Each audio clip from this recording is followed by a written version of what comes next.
तो बच्चों आज मैं थोड़ा सा आपको सॉल्यूशन जो चैप्टर है,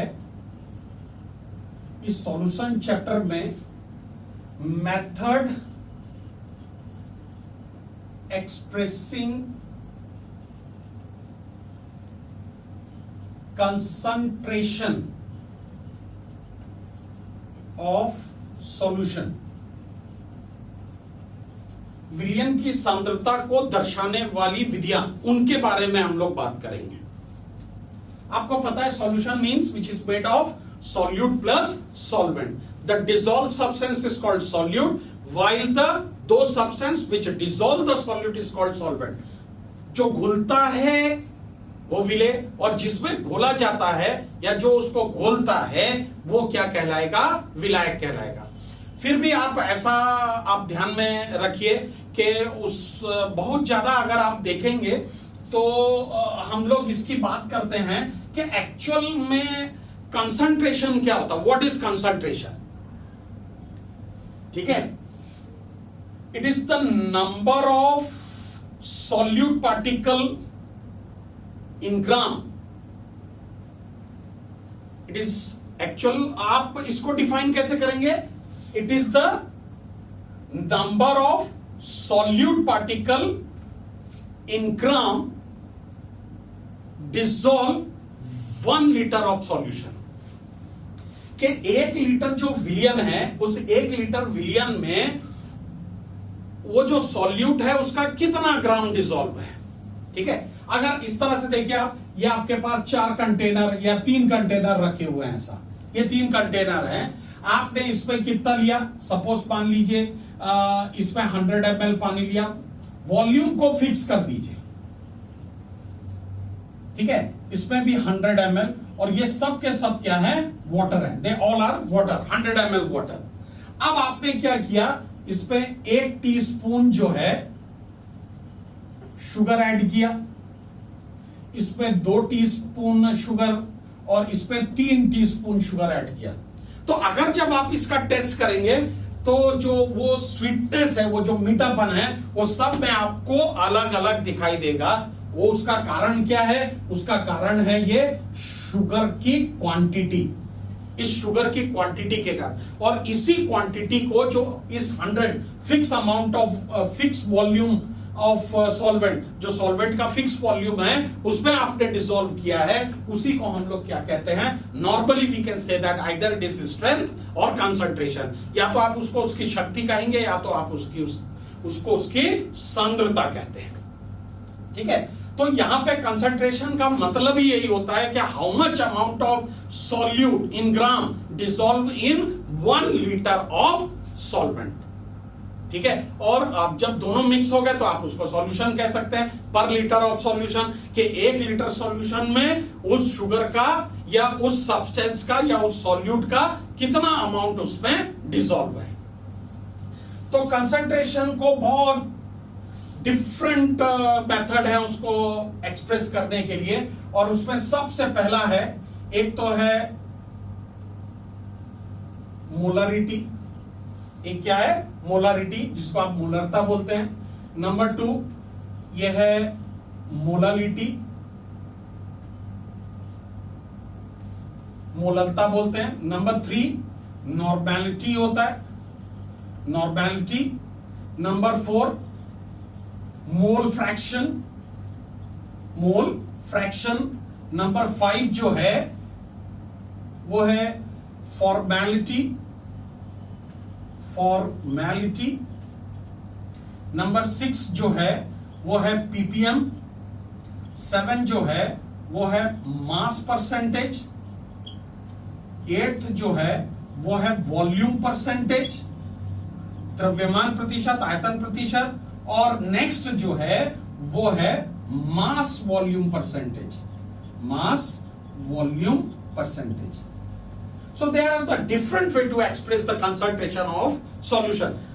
सॉल्यूशन के कंसंट्रेशन को अगर आप एक्सप्रेस करना चाहते हैं, उसको बताना चाहते हैं, तो ये कुछ उसके मेथड हैं। इस मेथड के थ्रू आप उसके कंसंट्रेशन को बता सकते हैं। तो सबसे पहली बात, सबसे पहला उसमें molarity, molality normality, mole fraction, formality, ppm, mass percentage, volume percentage, mass volume percentage. तो सबसे पहले अगर हम बात करें मोलारिटी की, तो मोलारिटी क्या होता है? तो molarity means it is the number of moles of solute, number of moles of solute dissolve पर लीटर ऑफ सॉल्यूशन, पर लीटर ऑफ सॉल्यूशन। और आप इसको किससे डिनोट करते हैं? कैपिटल एम से।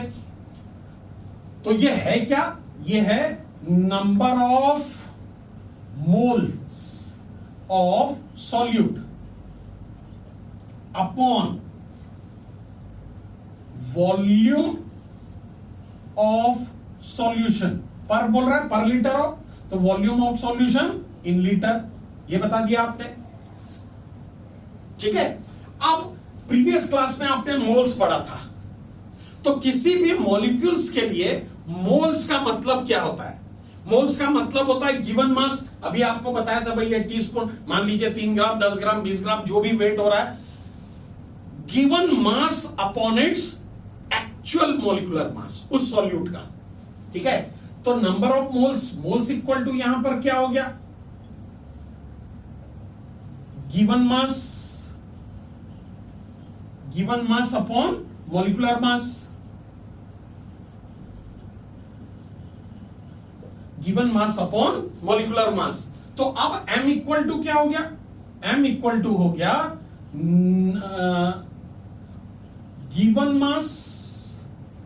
Given mass of solute, given mass of solute upon molecular mass, molecular mass of solute into volume of solution in litre. तो m जो है, m क्या बताया आपको? मोलरिटी। और ये इस विलेय का दिया गया भार है, और ये क्या है? उसका आणविक द्रव्यमान है into volume of solution litre. जितना भी लीटर दिया होगा उतना आप इसको कैलकुलेट कर सकते हैं, यहां पे लिख सकते हैं। अगर मान लो कि लीटर की जगह ml दे दिया, तो आप उसको लीटर में कन्वर्ट कर देंगे। तो मिलीलीटर में दिया, that means it is divided by 1000। एक 1000 से आप उसको आप क्या कर दीजिए? डिवाइड कर दीजिए, तो वो लीटर में कन्वर्ट हो जाएगा। ठीक है। तो यहां पे m इक्वल टू हो गया, m equal to solute given mass, mass को मैंने बताया W से, और सॉल्यूट के लिए लिख दिया B। अब B क्यों लिखा? मान लीजिए कि मेरा जो सॉल्यूशन है वो 2 कंपोनेंट से बना है, A और B। किससे बना है? 2 कंपोनेंट से बना है, A और B से। तो मेरा जो A है ये सॉल्वेंट, ठीक है। हम इसको, अगर आपने ये लिखा तो आप ये देखते हैं कि सारे बुक्स में और जितने भी आपको बुक्स हैं उन सब में आपको ये बताया जाता है कि ए जो है वो सॉल्वेंट है। और ऐसा नहीं है कि आप ए के जगह कुछ और नहीं लिख सकते, लिख सकते हैं भाई XYZ कुछ भी आप लिख दीजिए, लेकिन वहां पे आपको ये बताना पड़ेगा कि व्हाट इज एक्स क्या है, Y क्या है। लेकिन आपने ए लिख दिया, इसका मतलब ए का मतलब क्या हो गया कि वो सामने वाला आपको समझ जाएगा कि आपने इसको क्या लिया है? सॉल्वेंट लिया। And be always stand for solute, और बी हमेशा किसके लिए होता है? सॉल्यूट।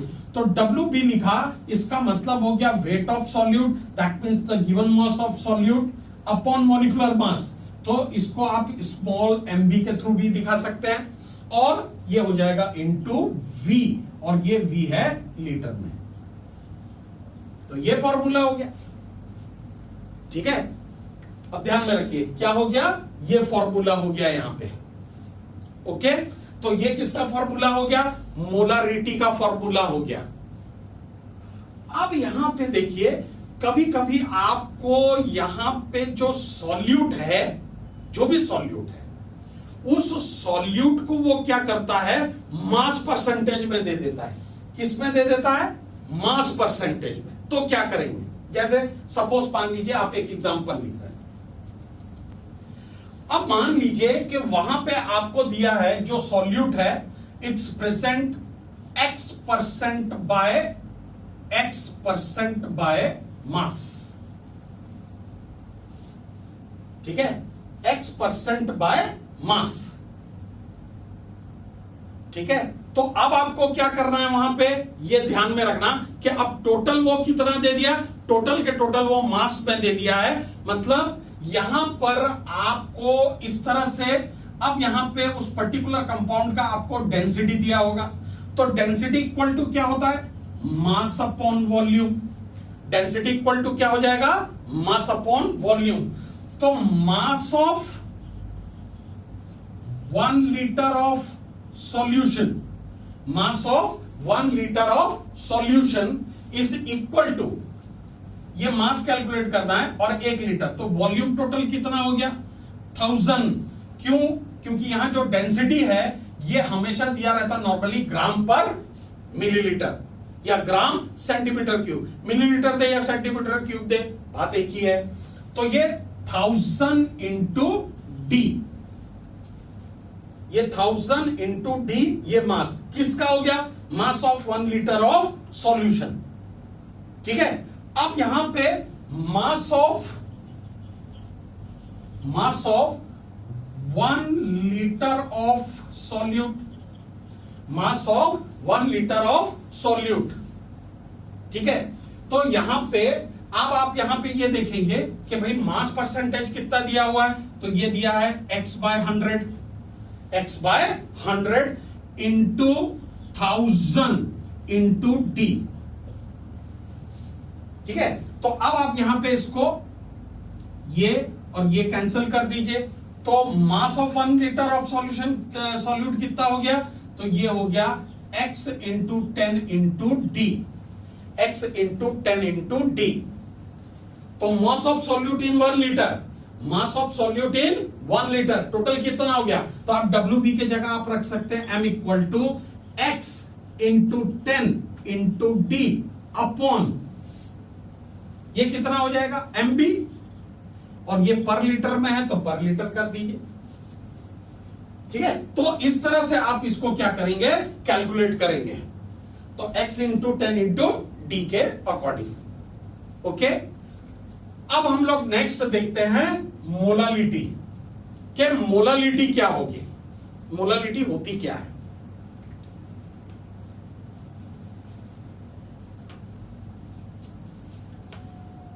तो अब यहां पे मोलालिटी की अगर हम बात करें, मोलालिटी, ठीक है, तो मोलालिटी क्या होता है, it is the number of moles of solute, it is the number of moles of solute dissolve पर किलोग्राम ऑफ सॉल्वेंट, पर किलोग्राम ऑफ सॉल्वेंट। 1 किलोग्राम विलायक में घुलित विलेय के मोलों की संख्या को हम क्या कहते हैं, मोलालिटी कहते हैं। क्या कहेंगे, मोलालिटी कहेंगे। और मोलालिटी को हम लोग डिनोट करते हैं स्मॉल m से। ठीक है, तो स्मॉल m इक्वल टू क्या हो गया, number of moles of solute, number of moles of solute upon weight of solute, weight of solvent in kilogram, weight of solvent in kilogram। अभी थोड़ा देर पहले आपको बताया मोल्स कैसे कैलकुलेट करते हैं, तो given mass of solute upon it's molecular mass, तो m इक्वल टू क्या हो गया, given mass of solute upon molecular mass of solute into weight of solvent in kg। ये लिख दिया आपने फॉर्मूला। ठीक है, अब इसको फॉर्मूला में गिवन मास ऑफ सॉल्यूट, अभी आपको थोड़ा देर पहले बताया WB लिख दीजिए। क्या लिखना है, WB लिखना है, और WB मॉलिक्यूलर मास MB बताया आपने यहां पे, और weight of solvent in kg, ठीक है, इनटू W बता दिया, और यहां पे लिख दिया A, इसमें किलोग्राम में, ठीक है। तो अभी अब यहां अभी थोड़ा देर पहले आपको कहा कि भाई ये जो ए है, ए स्टैंड फॉर, ए हमेशा किसको बतलाएगा, ए बताएगा किसको, सॉल्वेंट को। तो ये सॉल्वेंट हो गया WA। तो weight of solvent in kilogram, और ग्राम में दिया रहेगा तो वही 1 किलोग्राम इक्वल टू 1000 ग्राम। तो जितना भी ग्राम दिया है उसको आप 1000 से क्या कर दीजिए, डिवाइड कर दीजिए। तो आपका ये किस पे कन्वर्ट हो जाएगा, ग्राम में कन्वर्ट हो जाएगा, किलोग्राम में कन्वर्ट हो जाएगा। अब यहां पे एक चीज देखिए फिर से, अब वही अगर आपको ये दिया X% बाय मास, ये वेट है उस सॉल्यूट का, ठीक है यहां। तो अब यहां पर देखिए, अब ये तो वेट हो गया, तो WB जो होगा, WB ये हमेशा X ग्राम होगा। कितना होगा, X ग्राम होगा यहां पे। अगर मान लीजिए आपको दिया 49% बाय मास, तो 49 ग्राम जो होगा वो उस सब्सटेंस का जो सॉल्यूट है उसका मास होगा। और अब आपको निकालना है WA, परसेंटेज में दिया है, तो ये होगा 100 माइनस X, 100 माइनस X। 49 है तो 51 क्या हो जाएगा, सॉल्वेंट हो जाएगा, ठीक है। तो अब आप यहां पे M को लिख सकते हैं, M equal to WB upon MB, it's molecular mass, into 100 minus X, 100 minus X। तो यहां से कैलकुलेट करके अगर वो ग्राम में दिया है, ये तो नॉर्मली ग्राम में ही आता है, तो आप 1000 से उसको डिवाइड करके क्या कर सकते हैं, किलोग्राम में कन्वर्ट कर सकते हैं। तो ये हो गया क्या, मोलालिटी। अब क्वेश्चन ये आता है, what is the relation between molality and molarity. Molality और मोलारिटी में क्या रिलेशन है, क्या रिलेशन का फॉर्मूला होगा। तो उसके रिलेशन का फॉर्मूला होता है relation between molality and molarity. तो इनके रिलेशन को बताने के लिए आप लिखेंगे 1/m equal to D/m minus MB upon 1000, ठीक है। 1/m equal to D upon M minus MB upon 1000। ये M मोलालिटी, ये M मोलारिटी। अगर आपको मोलारिटी दिया है 1 तो डेंसिटी होगा, और उसका मॉलिक्यूलर मास रख दीजिए तो आप इसको कैलकुलेट कर लेंगे। अगर मोलालिटी दिया है, डेंसिटी पता है आपको, तो आप यहां से मोलालिटी कैलकुलेट कर सकते हैं, क्योंकि आपको उसका मॉलिक्यूलर मास आप कैलकुलेट कर लेंगे। तो यहां पर ध्यान में रखना, ये एक्चुअल में होता है रिलेशन बिटवीन, ठीक है। क्या क्या रिलेशन होगा, relation between molality and molality, molality and molarity, ठीक है। लेकिन यहां पे एक और बात को आप ध्यान में रखेंगे, molality is the best way to express the concentration of solution as compare to molarity. अगर हम मोलारिटी और मोलालिटी में कंपेयर कर रहे हैं तो मोलालिटी जो है वो सबसे अच्छा तरीका है दर्शाने का कंसंट्रेशन को, किसकी तुलना में, as compare to this molarity. Why, because molarity does not change with temperature, वो टेम्परेचर के साथ चेंज नहीं होता। कैसे चेंज नहीं होगा, अगर भाई एक कप आपने शक्कर रखा है, कहीं एक कप शक्कर रख दिया और एक कप पानी रख दिया, आप बाहर रख दीजिए धूप में, तो आप देखेंगे थोड़े समय के बाद या कुछ देर के बाद वो पानी जो है वो वेपर फॉर्म होकर के उड़ जाएगा। लेकिन उस जो शुगर है या शक्कर है उसके मास में कोई भी चेंजेस नहीं आता, उसके मास में कोई चेंजेस नहीं आएगा। So it does not worry with temperature, मतलब ये उसके साथ कोई परिवर्तन नहीं होता, कोई चेंजेस नहीं आता। लेकिन इसमें चेंजेस आएगा, वेपर प्रेशर फॉर्म करेगा अगर क्लोज कंटेनर है। तो इसी चैप्टर में आगे भी वेपर प्रेशर भी है, हम उसको बाद में देखेंगे। बट ध्यान में रखना, which is the best way to express the concentration of solution, so that is called molality. Molality बहुत अच्छा तरीका है क्या बताने के लिए, कंसंट्रेशन ऑफ सॉल्यूशन। क्यों भाई? Because it does not change with temperature. तो आप कभी कोई चीज बाजार में खरीदने जाते हैं, जैसे कि कोई लिक्विड चीज, जैसे आप किराने की दुकान में गए और वहां पे आपने ऑयल खरीदा, तो ऑयल खरीदने पर क्या होता है कि आप ये देखिए, वो उसका जो पाउच वगैरह होता है, उस पाउच में लिखा रहता है कि 1 litre at particular temperature equal to that much gram. 1 litre जो है इस टेम्परेचर पे इतने ग्राम के बराबर होगा। तो आप सबसे अच्छा तरीका किसी लिक्विड को अगर खरीदना है तो मास आप उसको तौल करके लीजिए, वॉल्यूम के अकॉर्डिंग नहीं लीजिए। वॉल्यूम के अकॉर्डिंग लेंगे तो आपको नुकसान ही होगा। ठीक है, तो ये है relation between molarity and molality. अब आप बात कीजिए मोलारिटी जो होता है, ठीक है, मोलारिटी में थोड़ा सा हम चेंज करते हैं, हम उसको डाइल्यूट करेंगे, लेकिन उसके पहले मैं आपको थोड़ा सा नॉर्मेलिटी के बारे में बता देता हूं। अब यहां पे देखिए, ये है नॉर्मेलिटी। तो नॉर्मेलिटी क्या है? नॉर्मेलिटी को आप इस तरह से डिफाइन करेंगे, it is the gram equivalent weight of solute. It is the gram equivalent weight of solute dissolve per liter of solution. It is the gram equivalent weight of solute dissolved per liter of solution. 1 litre विलयन में घुलित विलेय के ग्राम तुल्यांकी भार को, 1 litre विलयन में घुलित विलेय के ग्राम तुल्यांकी भार को नॉर्मलता बोलते हैं। और इसको किससे आप दिखाएंगे? n से बताएंगे। तो n इक्वल टू क्या हो गया? Gram equivalent weight of solute upon volume of solution in liter। ये बता दिया आपने। अब देखिए, यहां पे मोल नहीं है, क्या है?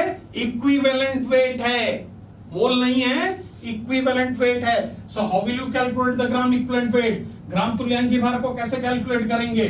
तो gram equivalent weight equal to mass of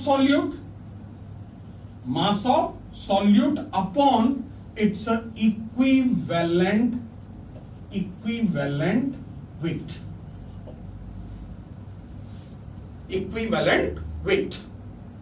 ठीक है, तो अब इसको इस फॉर्मूले में रख दीजिए। तो n इक्वल टू क्या हो गया?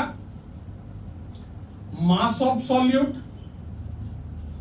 Upon equivalent weight of solute into volume of solution in litre. ये अब यहां पे फिर से देख लीजिए, ये क्या गया? मास ऑफ सॉल्यूट। तो यहां पे फिर आपने लिख दिया WB। तो WB अपॉन इक्विवेलेंट वेट क्या होता है? आप इक्विवेलेंट वेट को E से बता सकते हैं। ये भी किसके लिए? सॉल्यूट के लिए। तो EB इंटू V, और यहां पे कर दिया लीटर। मतलब आप ये फॉर्मूले से बताएंगे। ठीक है, अब यहां पे ये बात आता है कि how will you calculate the equivalent weight? आप इस इक्विवेलेंट वेट को कैसे कैलकुलेट करेंगे? तो ध्यान में रखना, ये जो इक्विवेलेंट वेट होता है, ठीक है, equivalent weight is equal to molecular mass upon जो भी सॉल्यूट है उसका मॉलिक्यूलर मास अपॉन वैलेंसी, और वैलेंस फैक्टर ये सब अलग अलग जगह यूज होगा भाई। बात एक ही है, लेकिन अलग अलग चीजों के लिए अलग अलग यूज होगा ना। और एसिडिटी और बेसिसिटी, इनमें से आप कोई भी वर्ड को यूज कर सकते हैं। नॉर्मली लोग क्या यूज करते हैं? वैलेंसी। लेकिन अगर मान लीजिए कि कोई एसिड है तो उसके लिए हम बेसिसिटी टर्म्स यूज करेंगे, और कोई बेस है तो उसके लिए एसिडिटी यूज करेंगे। और वैलेंस फैक्टर जो है हम ये देखेंगे कि कोई रिएक्शन में उसके ऑक्सीडेशन नंबर पे क्या चेंजेस आ रहा है, how many number of electron gain और लॉस ड्यूरिंग द प्रोसेस, कि उस प्रोसेस में उसने कितने इलेक्ट्रॉन गेन किया और कितने इलेक्ट्रॉन लॉस किया, उसके अकॉर्डिंग हम यहां पे उसका वैलेंस फैक्टर लिखेंगे। जैसे मान लीजिए इक्विवेलेंट वेट कैलकुलेट करना है आपको HCl का, किसका कैलकुलेट करना है, HCl का कैलकुलेट करना है। तो HCl का जब आप इक्विवेलेंट वेट कैलकुलेट करेंगे तो सबसे पहले तो आप ये देखिए कि HCl जो है it's split into its respective ion H+ and Cl-। तो HCl की बेसिसिटी जो है वो हम इस H+ आयन के थ्रू देखेंगे, how many replaceable H+ ion present in the given acid, उस दिए गए अम्ल में कितना H+ आयन है, and that H+ ion equal to its basicity. तो जैसे यहां पर HCl है तो उसकी बेसिसिटी 1 होगी। अगर मान लीजिए कि आपने लिखा H2SO4 तो उसकी बेसिसिटी जो होगी वो 2H++ SO4 2- होगा। अगर मान लीजिए यहां पे फास्फोरिक एसिड है H3PO4 है तो यहां पे 3H होगा और PO4 3- हो गया तो इसकी बेसिसिटी कितनी हो जाएगी 3। लेकिन यहां पे H3PO3 दिया है तो यहां पे ध्यान में रखना उसकी बेसिसिटी कितनी होगी 2 होगी। अब ध्यान में रखना जो ऑक्सी एसिड, इसको हम लोग बोलते हैं ऑक्सी एसिड, तो ऑक्सी एसिड के केस में ध्यान में रखना इस बात को, it is not necessary the number of hydrogen atom equal to its basicity, कि जितना हाइड्रोजन है उतना उसकी बेसिसिटी होगी, ये जरूरी नहीं है। तो हम ये देखो ये H2SO4 का स्ट्रक्चरल फॉर्मूला हो गया, ये फॉस्फोरिक एसिड का स्ट्रक्चरल फॉर्मूला हो गया, और ये फॉस्फोरस एसिड का स्ट्रक्चरल फॉर्मूला हो। ये H2SO4, ये H3PO4 इसका, और ये H3PO3 का ये। तो नंबर ऑफ हाइड्रोजन एटम, ये देखिए number of hydrogen atom which is directly attached with oxygen, that is it's basicity, वही उसकी क्या होगी बेसिसिटी होगी। तो यहां पे बेसिसिटी कितनी 2, यहां पे बेसिसिटी देखो कितने हाइड्रोजन है 3 है तो यहां पे इसकी बेसिसिटी कितनी होगी 3 होगी। यहां पे कितना है 2 है तो इसकी बेसिसिटी 2 होगी। तो आपको पता है HCl इसका 1 + 35.5 होता है एटॉमिक मास, तो 36.5 इसकी बेसिसिटी कितनी है 1 है, तो molecular mass upon basicity 1। Sulphuric acid का अगर आप निकालेंगे तो ये टोटल होता है 98 डिवाइडेड बाय 2।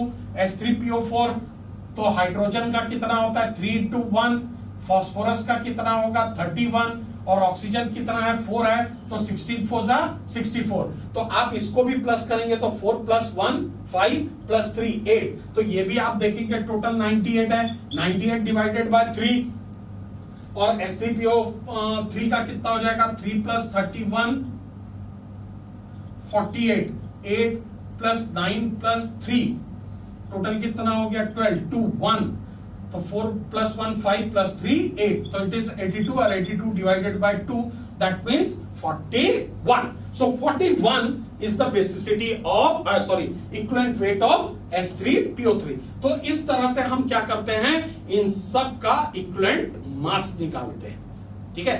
और अगर मान लीजिए यहां पे बेस दिया, बेस बहुत सिंपल होता है, बेस अगर दिया आपको NaOH तो आप यहां पे देखेंगे number of replaceable hydroxyl ion, कि यहां पे हाइड्रोक्सिल आयन कितना निकल रहा है 1 OH निकल रहा है, इसका मतलब इसकी एसिडिटी कितनी, जस्ट अपोजिट एसिडिटी कितनी बोलेंगे 1, तो इसका जो भी मॉलिक्यूलर मास है आप उसको 1 से डिवाइड कर दीजिए। अगर मान लीजिए कि यहां पे CaOH होल ट्वाइस दिया हुआ है आपको, CaOH होल ट्वाइस, तो ये कितना OH- आयन देगा 2 OH- आयन देगा, तो इसका मास कैलकुलेट करके 2 से आप उसको डिवाइड कर दीजिए, तो क्या हो जाएगा उसका इक्विवेलेंट वेट जो होगा, जो भी मॉलिक्यूलर मास है आप उसको 2 से डिवाइड कर दीजिए। अब आपको मैंने कहा था वैलेंस फैक्टर, इसको भी हल्के से देख लीजिए। आपने लिखा KMnO4 इन एसिडिक मीडियम, तो KMnO4 एसिडिक मीडियम में अगर आप देखेंगे तो KMnO4 + H2SO4 ये आपस में रिएक्शन करके बनाएगा K2SO4 + MnSO4